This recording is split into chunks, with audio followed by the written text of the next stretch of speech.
কোন খাবার হজমে কত সময় লাগে? আমাদের দেহের স্বাস্থ্য ভালো রাখার ও ভালো থাকার পেছনে হজম প্রক্রিয়া একটি গুরুত্বপূর্ণ ভূমিকা পালন করে।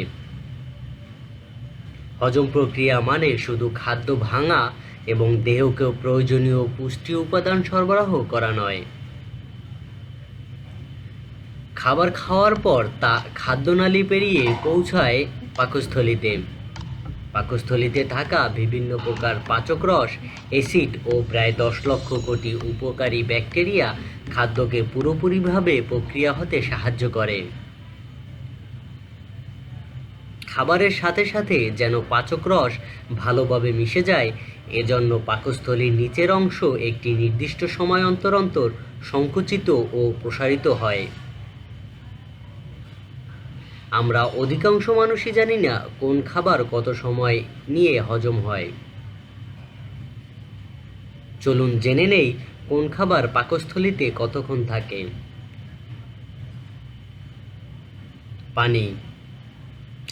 পানি সাধারণত সহজপাচ্য, খুব অল্প সময়ই সেটা পাকস্থলীতে থাকে। কিন্তু খাবার খাওয়ার সময় বা পরপরই পানি খাওয়া উচিত নয়।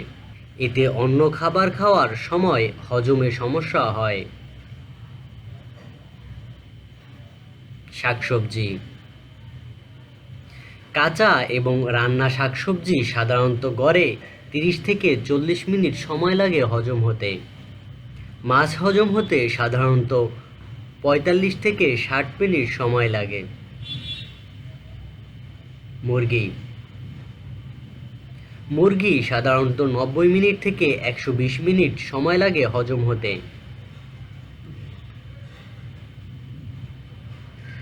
মাঝারি ফ্যাটযুক্ত দুগ্ধজাত খাবারগুলি হজম করতে 1.5 ঘন্টা সময় লাগে। বাদাম জাতীয় খাবার হজম হতে প্রায় 3 ঘন্টা সময় লাগে।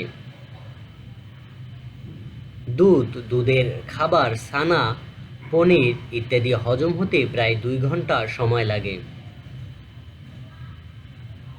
ফলমূল, ফলের জুস, জ্যাম, জেলি এ জাতীয় খাবার হজম হতে 15 থেকে 20 মিনিট সময় লেগে থাকে।